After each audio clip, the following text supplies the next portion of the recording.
And we're going to go ahead and get started, and I know we'll be having some more people joining us on the call. This is our AAM's online advocacy training series, Part 1, Advocacy and Legislation 101, Understanding the Basics of Advocacy. And we will be explaining all of the muting, Q&A, and other details when we start. And I have to apologize because I have been using a term that is incorrect. I have been using webinar, but this is actually an online advocacy training, which is a different format. So I apologize for that. Online advocacy training is what we're all here for today. And our topics, we're going to talk a little bit about the training session and what's happening. So if you're wondering about muting and Q&A and all of that, we're going to have a welcome from the AAM. We're going to have 5 things that you can do today to be a better advocate and some ideas on utilizing AAM's advocacy resources and some information on upcoming training sessions. First, though, most important, I know you're all sitting there on the line hearing this disembodied voice. At least I hope you're hearing a disembodied voice. So first thing I want to do is ask you all if you can hear the sound of my voice to hit the raise your hand button on your screen. So this involves being able to both hear my voice and find the raise your hand button, which are 2 key things. I always like to make sure the audio is working, and I'm getting a lot of hands raised. If you can't find the raise your hand button on your screen, just raise your hand up in the air, and we'll assume that's, that works as well. Of course, I can't see you, but it will be amusing for your office mates. All right, great. So we can all hear. This is me. I'm Stephanie Vance. I'm officially known as the Advocacy Guru, and this is my new book, Citizens in Action, A Guide to Influencing Government. And I've been very pleased to be working with AAM for quite a while. I helped out with the Lobby Day last year and have been pleased to offer some of these online training sessions. So we're looking forward to a great series and a great session today. Now, I know that most people who are popping in may not have attended one of these sessions before, and so I want to give you a little sense of what's happening. Right now, my computer has taken over yours, but that's okay because I promise I will give it back when I'm done with it. You have a view screen that you're seeing my desktop, and I'm clicking through a PowerPoint, and I promise I won't go check my email or do other things while we're doing this because then you could see it all.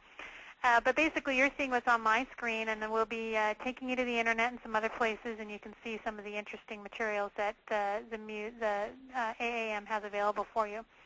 Now, you all have entered in a mute-only mode, and we had over 400 people registered, and we'll have probably about 300 total on the call when all is said and done.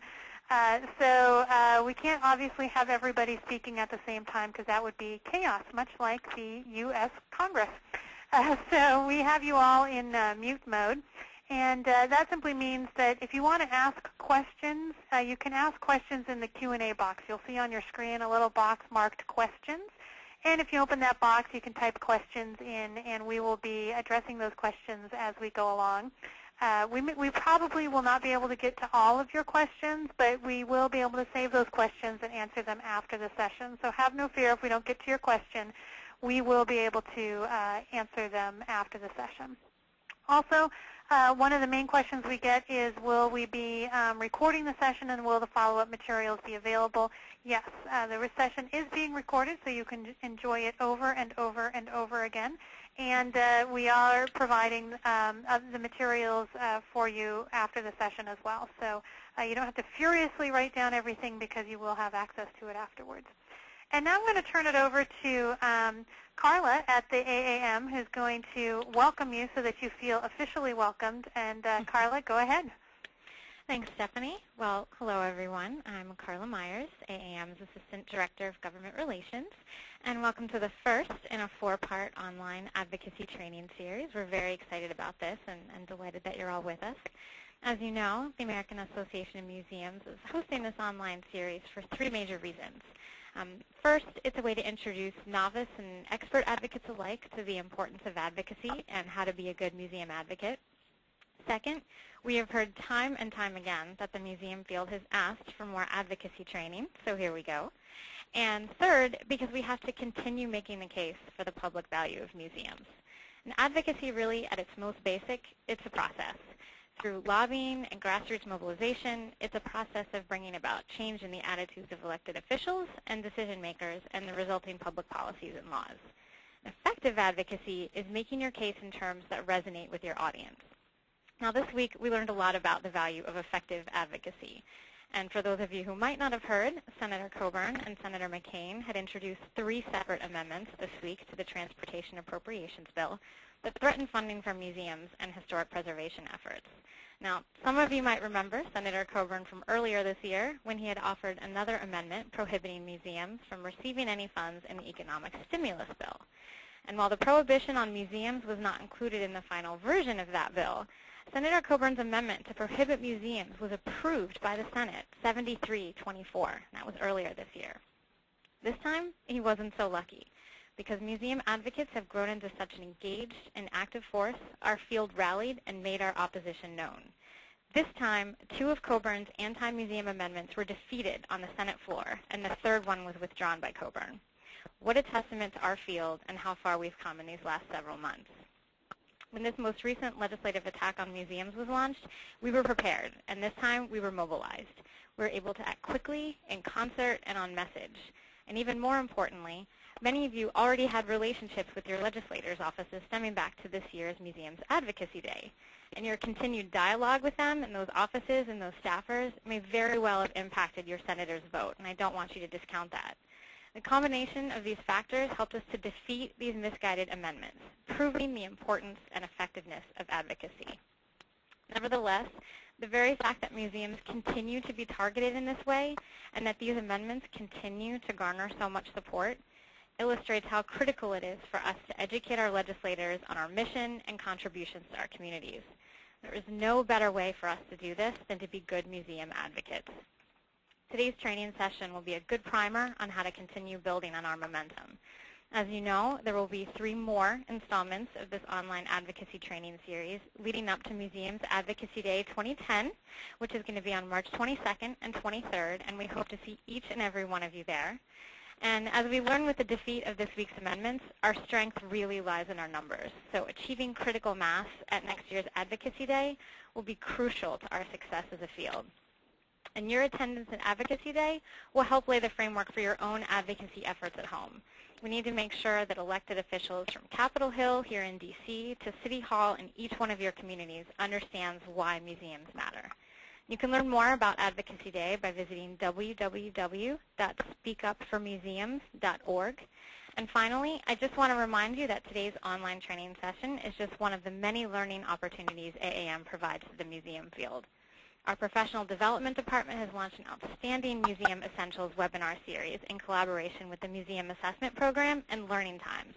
And it covers everything from strategic thinking and planning, collections and project management, to human resources, interpretive planning, and their next webinar, which is going to be on September 23rd, next week, focuses on audience research and evaluation. Our Information Center here at AAM offers expert help and confidential, customized guidance on any museum matter. Our action alerts and legislative updates, Museum Magazine, and Aviso Online, which hopefully all of you get, all provide access to accurate and timely information, not to mention our bookstore, which has more than 300 titles addressing all aspects of museum operations. And our members receive deep discounts on webinars and on registration fees for our annual meeting, which this year is going to be in Los Angeles in the spring from May 23rd to 26th, or say next year. And we offer great opportunities to network with colleagues through our 22 standing professional committees and professional interest committees. We really do consider AAM to be your resource, voice, and community, and hope you'll consider joining if you're not already a member. And you can find more information about all of these programs and benefits at www.aam-us.org. I just want to thank everyone again for being with us today. You're already taking such an important first step. And Stephanie is going to walk us through the various ways you can begin advocating today and perhaps point out ways you already are an advocate in ways you might not even realize. And with that, I'll turn it back over to Stephanie. Great. Thank you, Carla, and thanks for the overview of all the great materials and information and resources you provide. I think that your team out in the field is lucky to have you guys in Washington, D.C., because I don't know if people have heard this, but sometimes crazy things happen in Washington. And it's great when you have someone who can keep track of the fact that some random amendment has been introduced to a transportation bill. Yeah. Yeah. A little bit of an obscure place for an amendment, but sure enough. A little bit of an obscure place. Well, and I also appreciate everyone being on the call today because, of course, today is Constitution Day, which I assume some of our museums may be celebrating. And so I think, the Constitution is such an important tool for helping us be better advocates, and so we're going to learn about some ways that we can really influence the legislature that's been developed through the Constitution. So I always have to put in my plug for Constitution Day. All right. So where are we starting from? We're actually going to launch a quick poll to ask folks how many people are gathered with you to watch this session. And I want to make sure that, as we're thinking about that, that you're recognizing that, it's great to share this information with others. That, it's not just about, you and your with the work that you do individually, but that you've got others in the community that can help you out with being an effective advocate. And so I'm going to go ahead and launch this poll. And hopefully you all can see a poll right now. And I'm going to ask you to share with me one of these options, whether you are just watching on your own, whether you're just watching on your own, whether you've got a few people with you, 2 to 5, 6 to 10, 11 to 20, or whether you've gathered a stadium-sized group of people. And we have 78% of the votes in. We'll wait for at least 100% to come in, because we don't want to curtail voting in any way, because we are a democracy. Okay, I know we're a republic, but we have democracy in our republic. And we've got 92%, 93%. All right, maybe I'll curtail voting a little bit. I'm going to go ahead and close the poll and share with you all the results. So for most of us, it's just us, but for some of us, we've got a couple other people in the room. And I hope that everyone will feel encouraged to try and get more people. We've got some people that have got 11 to 20, so that's great. I hope that people will feel encouraged to try and gather more people as we do more of these online training sessions. All right, and then the next poll I wanted to do just very quickly is to try and get a sense of where you are on your own advocacy journey. So I'm going to go ahead and launch that poll. And let's see. Sorry, I'm just making sure that the right poll is showing for you. Yes, great. So where are you on your advocacy journey? Are you just getting started, haven't done much advocacy? Have you done a little but not very successfully? Have you advocated from time to time? Do you do it all the time? Or in fact, did you advocate this week on the Coburn Amendment? And so we'll wait for those results to come in as well.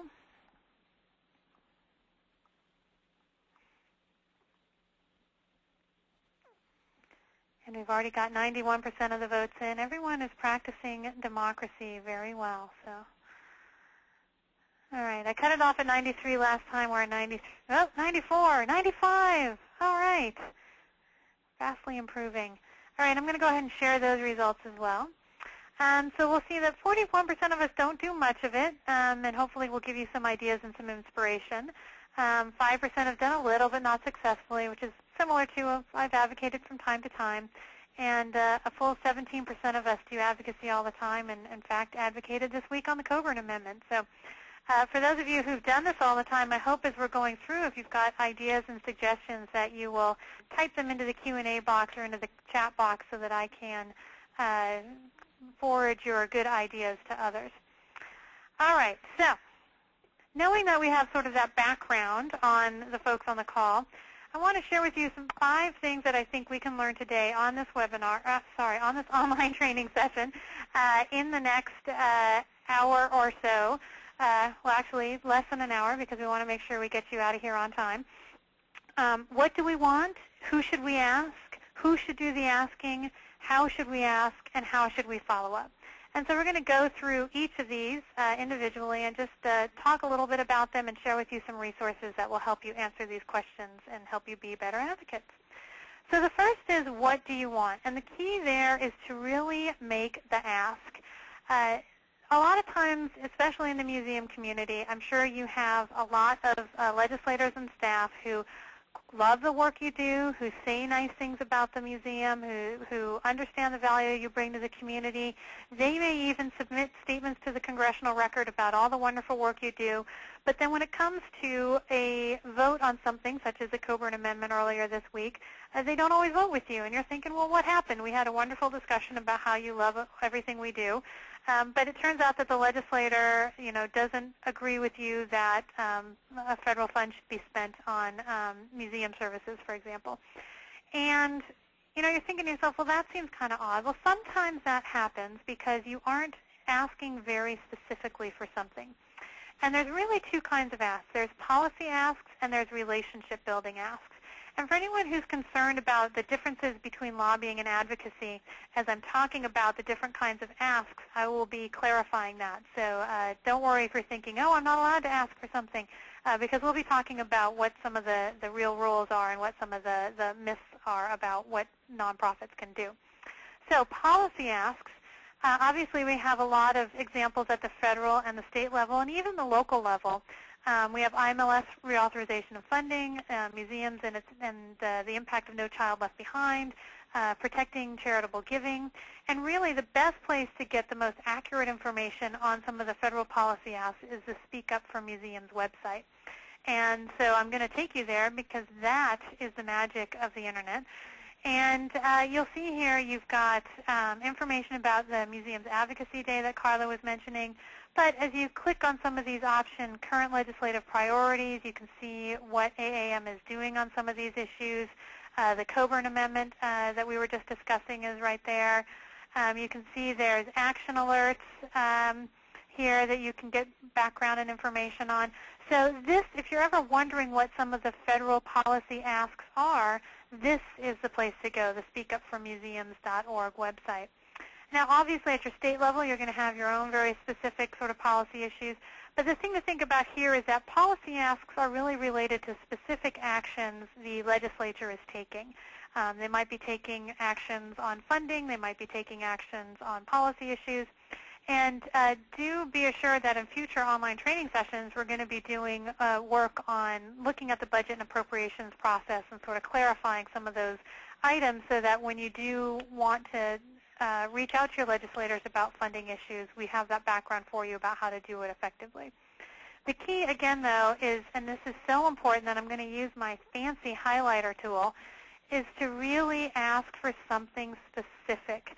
Don't let your legislators get away with the I love museums excuse. They'll try that because they want you to feel like they like you. So they'll say, I love museums. They're great. Museums are wonderful. And then they won't actually be with you on some of the key legislative items. This is why asking is so critical. Now, the other kind of ask is a relationship-building ask, and this really is sort of the difference between lobbying and advocacy, and I'm going to show you some relationship-building asks in a moment. But a lot of people might think, oh, well, I'm a 501c3. There are lines. I need to be careful about this, and you do. But I also want to be perfectly clear that 501c3s are allowed to lobby. They can spend a certain percentage of their overall income on lobbying activities, and they can spend, it's usually up to $1 million that you can spend. So unless it's up to 20% of your budget or $1 million. So unless you're spending over $1 million on lobbying, you're probably okay. And there's also a difference between lobbying and advocacy, and I'm not going to go into all the details on this because that would be far longer than an hour-long training session. But you do have some of the information here on the Speak Up for Museum site. And again, if you're wondering how can I get access to all of these links, you will have the PowerPoint available to you afterwards, and you can also just go to speakupformuseums.org and click on some of the various resources here. But this has a great overview of what you can and can't do. There's also a wonderful website that I didn't include in here just because I forgot to, but it's the Center for Lobbying in the Public Interest, and that's CLPI.org. And again, that's CLPI.org.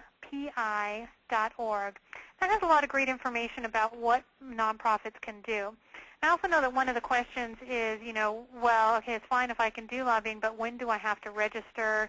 There's new House and Senate rules about that. For the most part, if you are not acting as a professional lobbyist, you do not need to register. If no one's paying you, to very specifically do only lobbying, then for the most part, you're covered. But again, I don't want you to, just say, oh, Stephanie said it's okay. So you can go to because that excuse never works with the House and Senate.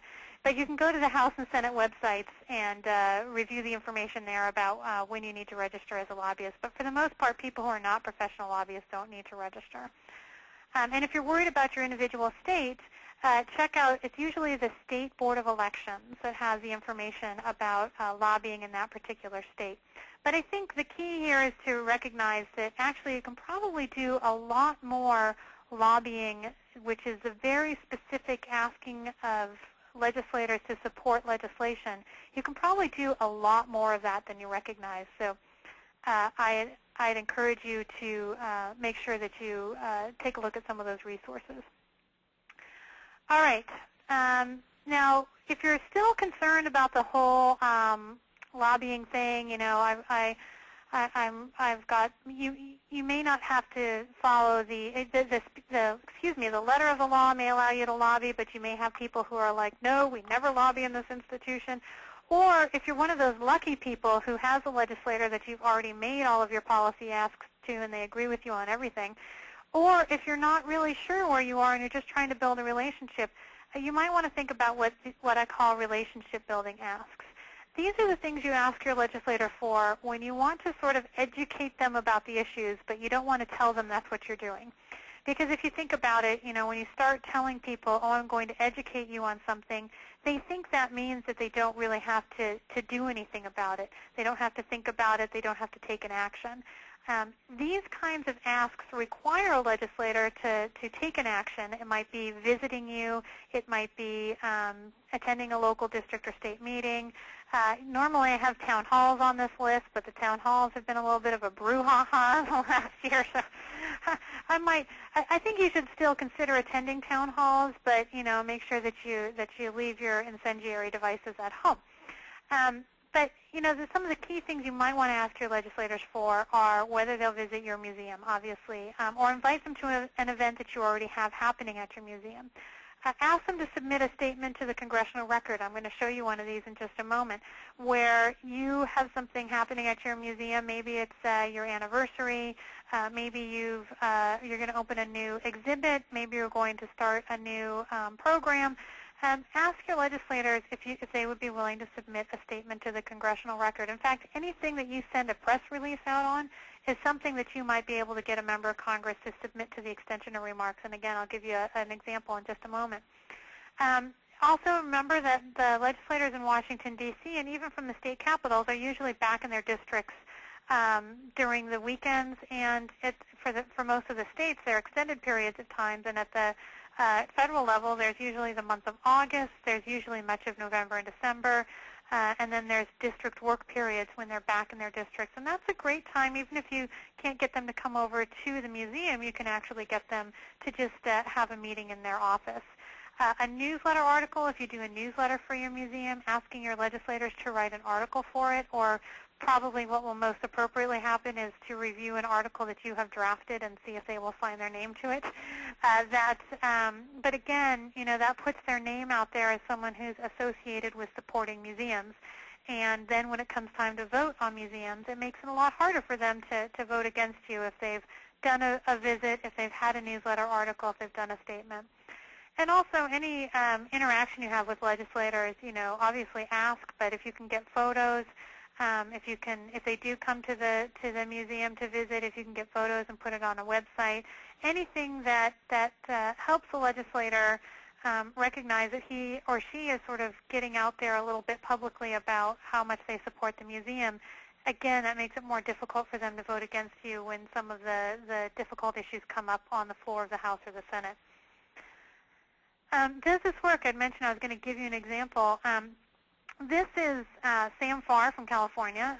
Recently, I just went into the Congressional Record, which is at congress.gov, and actually, you can also get to it from this very long URL here that I'm highlighting. But for the most part, if you just go to congress.gov, you can access the Congressional Record. And I just went into a section called Extension of Remarks, and you see here it's called Extension of Remarks, and this is where members of Congress can submit statements about whatever they want to. And in this case, Sam Farr submitted a statement about the Monterey Museum of Art. And I'm pretty sure that Sam Farr didn't wake up one morning and say, wow, I love the Monterey Museum of Art. I want to submit a statement about them.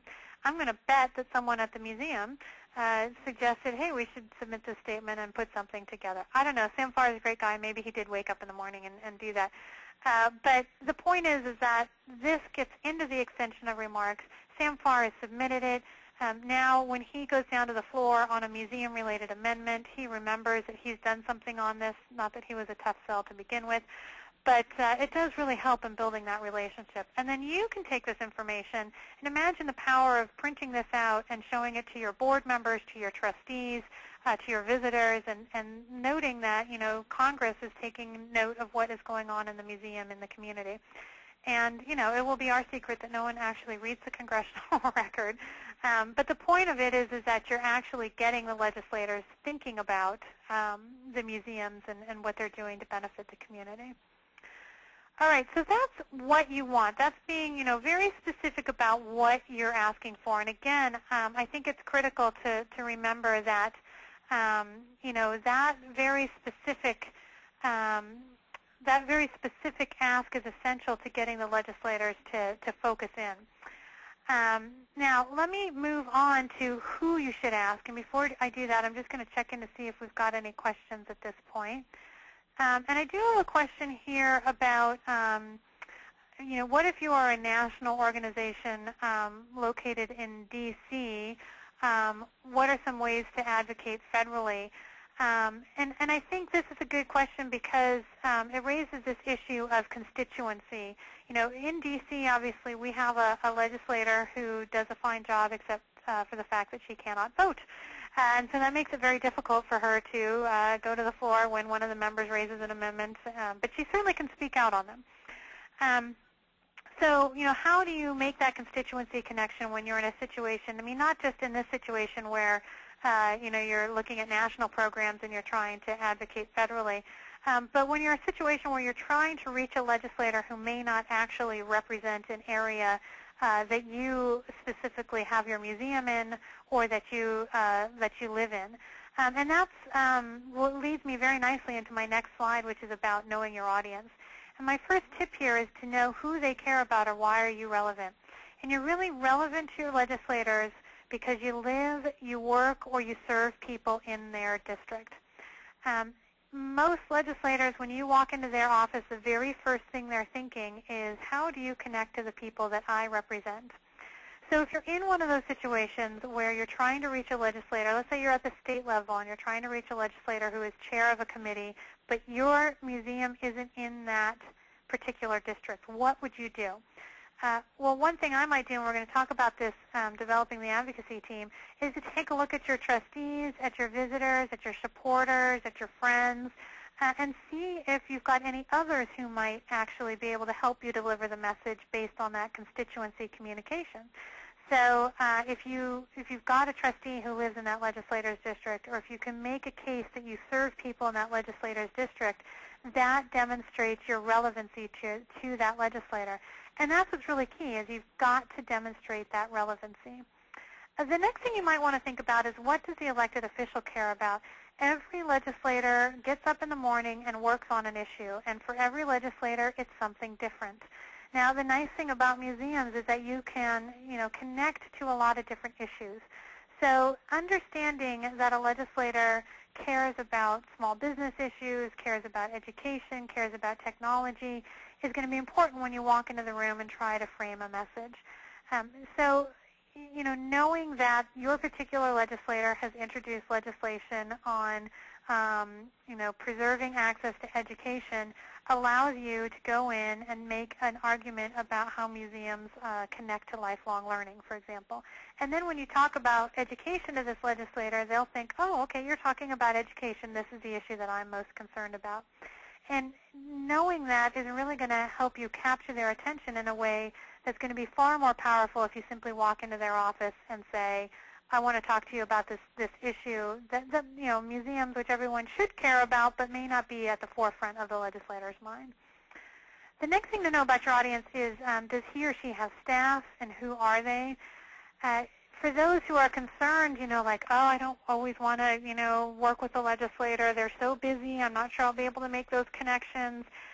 Don't forget the staff. The staff, in many cases, are the people that are making the day-to-day decisions. They are the ones that are going to be able to capture the legislator's attention, and they are the ones that the legislators turn to when they need advice.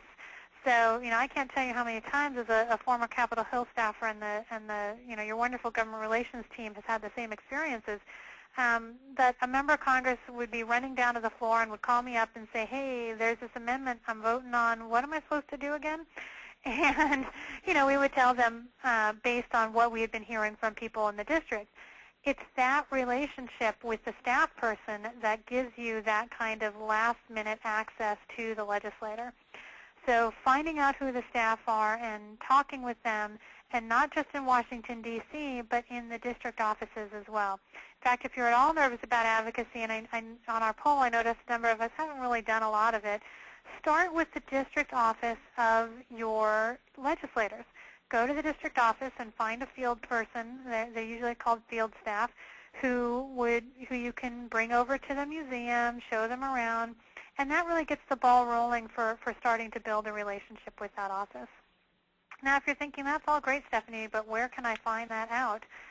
The good news is that on the Speak Up for Museums website, you've got a great wealth of information about how to find your legislators.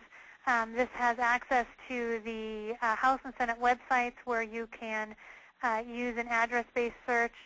There's another, congress.org is a public website where you can go to look up some of this information. And I'm actually going to ask someone to type in a zip code into the Q&A box. So if you type in your zip code into the Q&A box, and while we're waiting for folks to do that, I am going to type in my mom's zip code, because I love my mom. And when we go to this site and we type in that zip code, it pulls up the information about who her president is, Barack Obama, in case you hadn't heard, who the two California senators are, who the representative for that area is, and it also pulls up this state information, which is very useful. Now, you'll see here there's a star next to Senate, and that means that her zip code actually falls in between these two districts, so we would have to type in her full address, which I'm actually not going to do, because then you might stalk my mom. But it gives you what you need to know about these particular individuals. And then you can click on your particular representative. And you'll see that in this case for her, it's Tom McClintock. And we get all the contact information, so you can call the office. We see some of the key staff information. And if you don't see a particular staff person that, if you don't see the person who handles museums listed, you can always call the office and ask, because they'll tell you. They won't say like, oh, why do you want to know? There's also, so that you all have that information. Oops, let me go back to here. There's also that same information on, I'm trying to remember which, yes, it's on the Contact Congress page. And you can do the same thing here, and it's going to give you a lot more museum-specific information. So I'm going to go into the Q&A box and see if we have anyone who's typed in some zip codes, just to make sure that I'm not lying and that this really does work. Okay, I've got 37221. So here's what we're going to do. We're going to go to legislators. We're going to go to 37221. And here we go. Here are the legislators for 37221. And that's Congressman Cooper.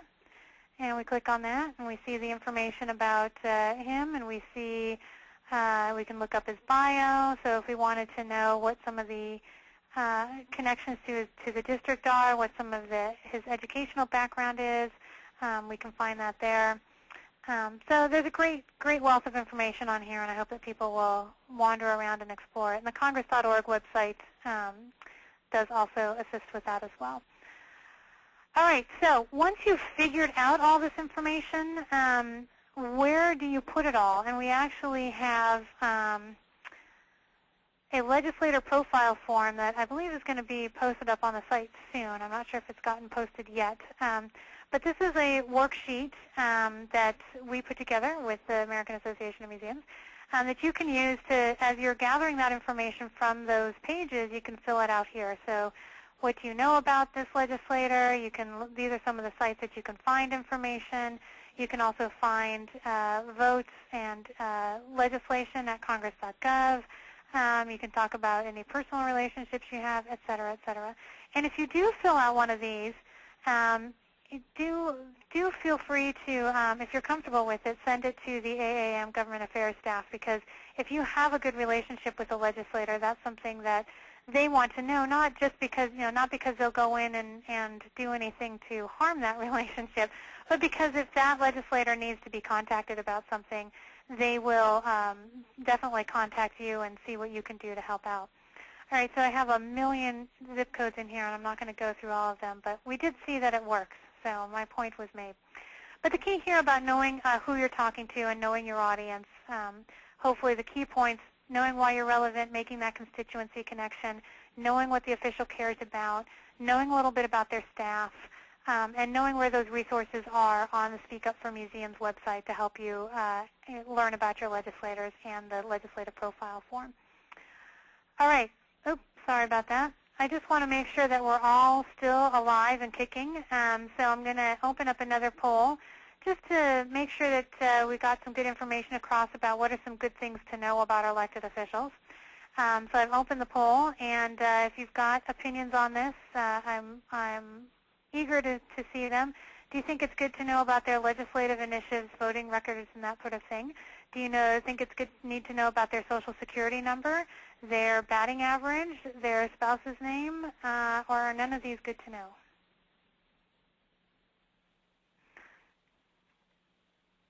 And I see we have some Weisenhammers. Well, I think their spouse's name is probably a good thing to know. Their Social Security number would be good to know if you wanted to stalk them.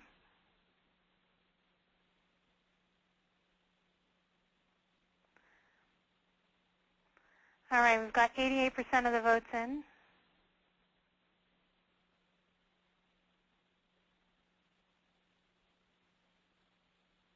$89, $90.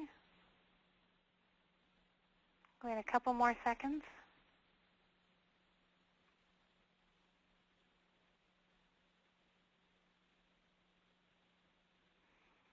All right, I'm going to go ahead and close the poll and share the results. Yes, Social Security number, batting average are important, yes, but I think as most of us have suggested that the legislative initiatives, voting records, et cetera, are good to know. So I'm going to go ahead and hide the results and move on. Good, I'm glad we're all on the same page here. So we talked about knowing what you want. We talked about knowing who you're talking to. The next thing to think a little bit about is who should do the asking. And I think this is critical because I want you all to not feel like you're in all this alone.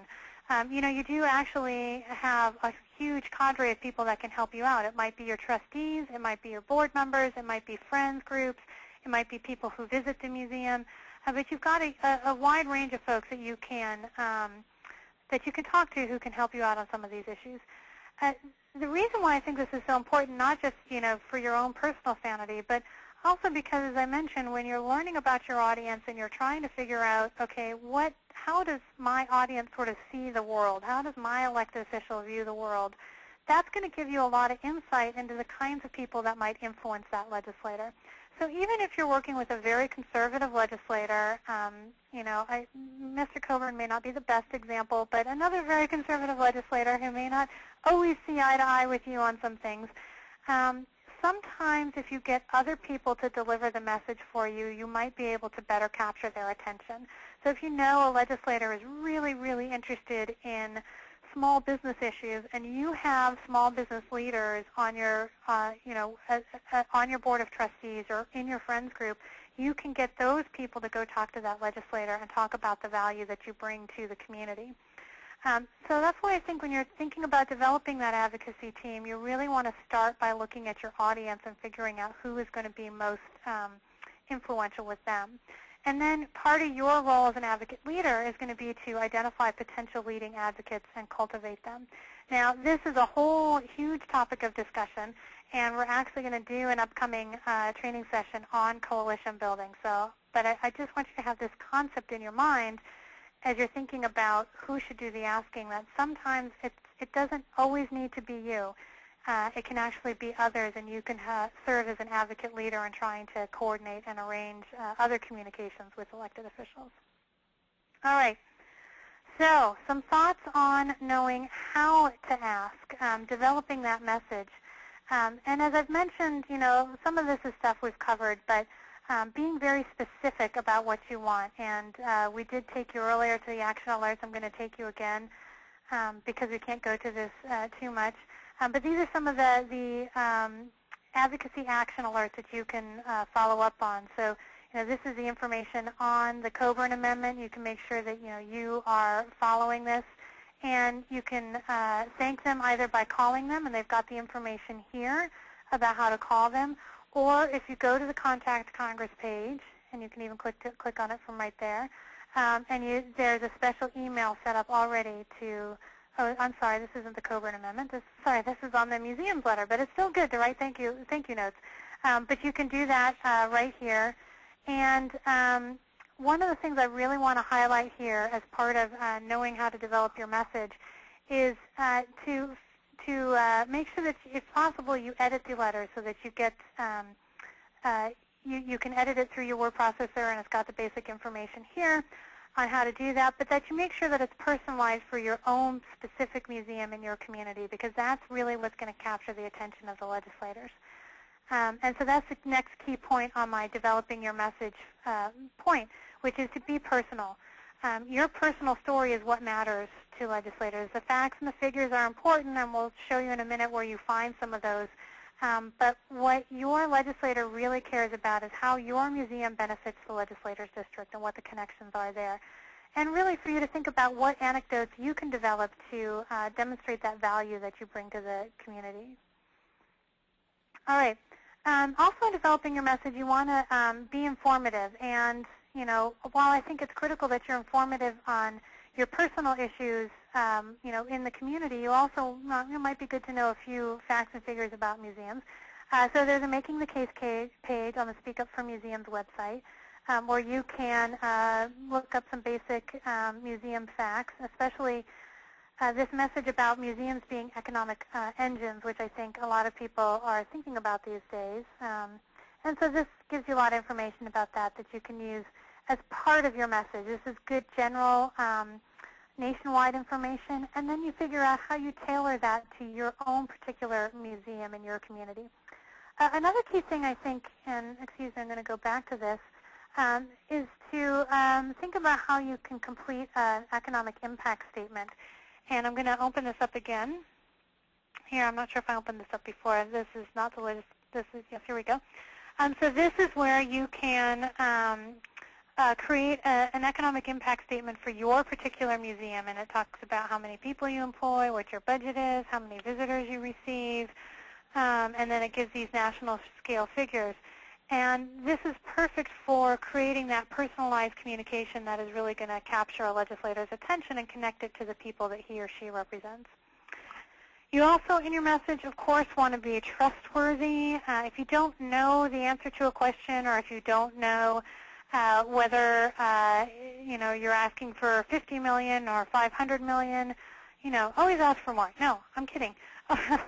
Always make sure that you've got the basic facts. But if you don't have the basic facts, it's always appropriate to say, I'm not sure of the answer to that question, but I will get back to you. Legislators and their staff will frequently ask you questions because they want to see how serious you are about your advocacy.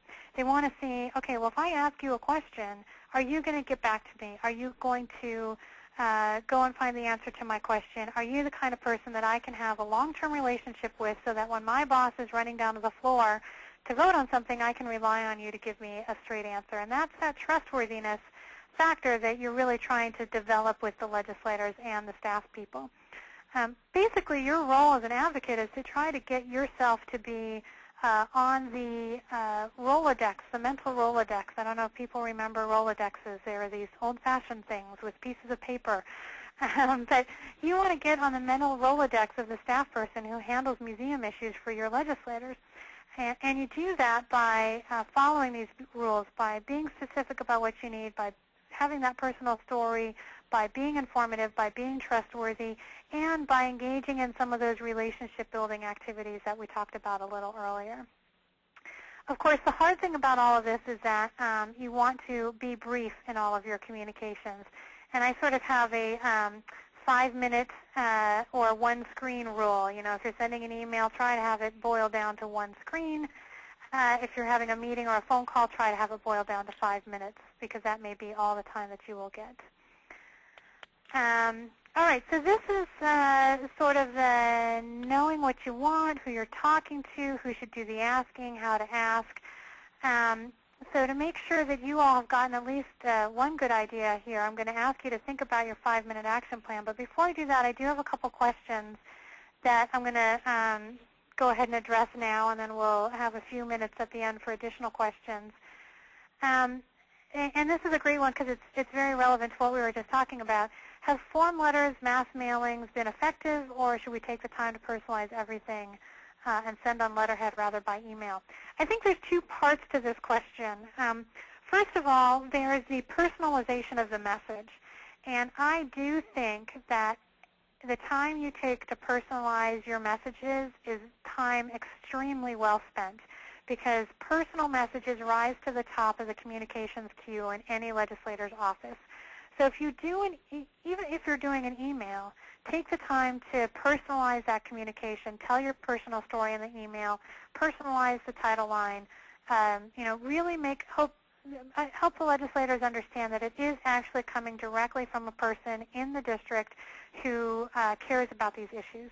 All of these tools that the various groups like the AAM have for helping you communicate with legislators are simply tools, and what you bring to the equation is that personal message. Now, the other point here, though, is should you, instead of sending that personal message via email, put it on letterhead and send it, via snail mail? Now, first of all, pieces of paper coming into Washington, D.C. actually go through an irradiation process for all the anthrax and stuff, so they're brown and crunchy and they smell bad when they come out of that process. And so I don't suggest sending pieces of paper to Washington, D.C. If you do, however, want to put a message on your letterhead and fax it, you can find the fax information for the legislators in the office. But to me, what's most important is personalizing that message. Whether you send it via email, fax, or carrier pigeon, I'm less concerned about. But really making sure that message is personalized is what's more important. And if you want to take it a step further, calling and asking for the staff person who handles those issues, building a relationship with them, having them come and visit the museum when they're in the district, those are all things that are going to take that personal message even further. Let's see, next question.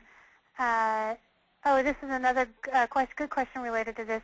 Especially during appropriation season, is there a danger of making too many contacts with legislators? Is there a million letters, emails, et cetera, on specific bills kind of going in? Is it possible to be seen as a broken record or just consistent or persistent? I think that people worry too much about, I don't want to bug my legislators. It's rare that you're going to be communicating so much that you'll be bothering them, because as long as you're polite, you don't want to go off the deep end and call like every 2 minutes and be like, hey, did you do that thing I asked you for yet? But the serious problem with advocacy right now is not that people are communicating, not that thoughtful, reasonable people are communicating too much. It's that thoughtful, reasonable people are communicating too little. And I count everyone on this webinar as a thoughtful, reasonable human being.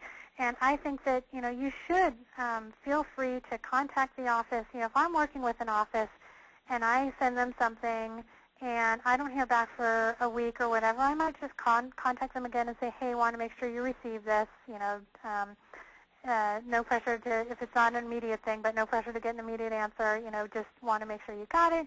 Then I might follow up again in a couple of weeks or a week, another week, and say, like, so did you have an opportunity to look at this? And that's persistence, and that's polite, and that's okay. It's okay to sound like a broken record for museums because, that's what you're advocating about, and that's okay. Remember, from the context of the staff person and the legislator, they are really getting inundated all day long. And so if you are one of 10 communications one day and then 2 weeks later you're one of 10 communications another day, it's not like they're constantly seeing you at the top of the queue. I hope that makes sense. I just want people to recognize I think you run the danger of communicating too little or too much. We do have a few more questions, but I do want to go to the last poll I have here now, to give you some ideas of your 5-minute action plan, what you're going to do next. And I want you all to know that when you answer this poll, we will be tracking all of that. No, I'm kidding. You can answer whatever you want, but we hope that you'll be willing to do most of this to be better advocates. So will you learn more about your legislators? Will you go to the speakupformuseums.org website? Will you complete an economic impact statement? Will you develop your personal story? Will you do all of the above and more? And if you're brave enough to do that, you get extra gold stars.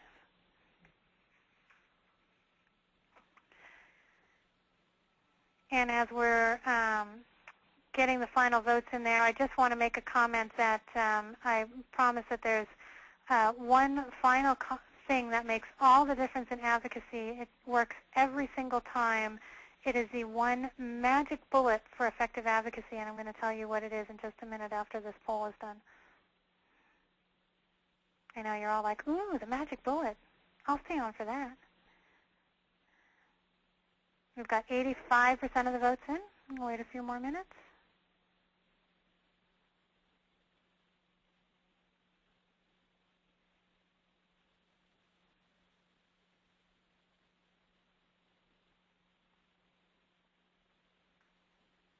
All right, we've got 88% of the votes in. I'm going to go ahead and close the poll and share the results. So good. Most of us are brave enough to do all of the above and more. And many of us are going to go to the speakupformuseums.org website. At least it looks like most everyone got something to do out of this session, so that makes me happy.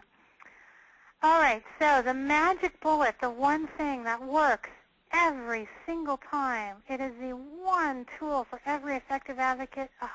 It's a terrible silver bullet, but it's persistence. Persistence is the thing that makes the difference between ineffective advocates and effective advocates. Too many times I see people ask their legislators for something and then they never follow up, and then they wonder why they don't get what they want. It takes on average 7 years for legislation to go through the legislative process, so you really have to work it to get the policy change that you want. And it also takes a long time. I mean, part of that persistence is building that relationship with your legislators so that they recognize that you are a person that they can trust in their community. So persistence isn't just about trying to pass legislation. It's also about building that relationship. I heard someone once describe it, and I love this description, as, when you were dating your significant other, if you're a married person, most of us didn't ask our spouses to marry us on the first date, and yet a lot of times we go to our legislators and we ask them for something very difficult to do the very first time we talk with them.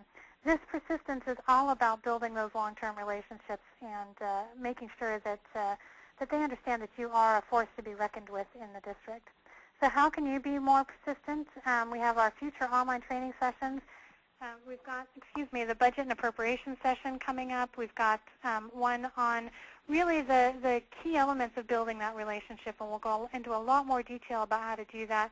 And we also have one on making your case, how to get your staff and visitors and trustees, of course, engaged in museum advocacy. I hope you'll register for Museums Advocacy Day 2010, and also really work with the AAM Government Relations team. They're here to help. And Carla or Ember, I want to turn it over to you in talking about the government relations team, because you are the core, and I want to make sure that that you and I know Gail's with us on the call, your fearless leader. If you want to let the folks know what kinds of how you specifically can help, that'd be great. Okay, this is Ember. I am AAM's Grassroots and Advocacy Manager. If you get all of our action alerts and updates, then I found you, because a lot of those come from me. And there's a few key things I want to mention that relate back to some of the stuff we've talked about today. First, Stephanie mentioned some of the great websites that outline some of the differences between advocacy and lobbying and what you can do. And those are all those are linked in the web resources page of Speak Up for Museums. So that's one way you can get information 24/7. If you need help sleeping, maybe you want to read through some of that. It can be kind of dense but important. I also wanted to mention that in the detailed legislator lookup information that Stephanie highlighted a little bit earlier in the presentation, you get some key staff information too for every legislator you look up, but that's also something that that we can provide. So there's sort of a few key categories in terms of the various forms of advocacy you might be doing where we can help. One is that if you contact us before you're making visits, either here on Capitol Hill on behalf of your museum, or to federal staff that's based locally, or to your local elected officials, we can give you a snapshot of what the landscape is on Capitol Hill at that moment, what's on legislators' plates at that time, and help you frame the case a little bit so that when you go in, you're speaking very relevantly to what legislators are dealing with. And the other thing we can do is help you create some connections between the asks you're making specifically for your museum and the field-wide asks that we help put into writing and hone down here, which we have access to a lot of information about what museums across the country are dealing with. So we can really help you frame your asks in a lot of different ways. As we've seen throughout the training today, there's a lot of information on speakupformuseums.org, and it can be overwhelming. One thing we're here to do is help you navigate the website, send your first letter, answer any questions about any of the information that's up on the website or how you can use it. And I wanted to mention there too, for example, in the send email tool, we're happy to walk people through that. And right built into the email tool is a place where you can personalize your email. So we provide the template letter. You don't have to do any additional work, and then you can go in and add specific information about your museum just before you hit send. Another thing that we can do very successfully is provide advocacy training and legislative updates through conference calls, or by coming out and doing trainings for state and regional conferences or other gatherings of museum professionals and supporters that you might be bringing together at your organization or your museum. Now, of course, the travel is budget permitting. It's tight times for all of us, but both in person and conference call, those are very effective ways for us to share a lot of information, specific examples of how other folks are doing advocacy, very timely legislative updates, and other detailed information like that at other programs you're already doing, such as gatherings of your board or other supporters in your community. And then the one last thing I wanted to say is that, as Stephanie and Carla both mentioned, Museums Advocacy Day is the ultimate unique advocacy immersion experience. It really allows you to learn every step of the advocacy process, to understand the current issues, to get a handle on how to make those very specific asks to your legislators. And the really special part about it is that you get to do that right alongside other museum advocates from all around the country, and you're matched up with other museum professionals and supporters from your state and district. And we've really heard since February, since Advocacy Day 2009, that the networking that was done throughout those 2 days and the learning from each other and making visits together has been tapped into over and over again since people have returned home to their museums. So that's just a few of the things we can do. We urge you to use any of the contact information on speakupformuseums.org to reach out to us or to call AAM at any time, because we're really here to help you be an advocate in any way we can. Well, great, Amber, and I think you make a good point about the relationships that were built at Museums Advocacy Day, which is probably a reason why you had success with the Coburn Amendment this time. We hope so. Well, great, and I notice it's 2 o'clock, so we're going to wrap up very quickly here. We do have a few more questions that we will address after the webinar, but there's a couple of questions and comments that I think could wrap up. One was whether this approach would vary at all for use with advocacy in the local municipality and county government.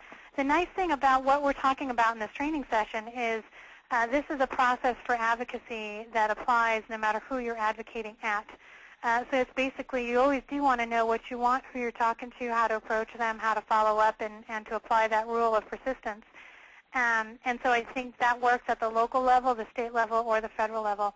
And the final comment I would make is that we had several people who indicated that they would be sharing this with others, and we are recording this session. So please do share it with others to help further your specific causes, not just at the local level, but for museums nationwide, because I think the more people who are speaking and the more people who are doing it effectively, the better we have, the better policies we have for museums, and of course, democracy as a whole, and the Constitution and all of that where we started. So, happy Constitution Day. I hope you've got some of the basics of advocacy down, and we look forward to seeing you in future online training sessions. Carla and Ember, anything else? Nope, this is Carla. I'd just like to thank everyone once again for joining us for the first installment of the online advocacy training series. And I really would highly encourage everyone to check out our website. Again, it's www.speakupformuseums.org. And if anyone has any questions, just to keep in mind that all of our contact information is on that website as well, both our emails and our phone numbers. And please don't hesitate to get in touch with any of us. Great. Thank you all so much for being on the session, and we look forward to seeing you in the future. Take care.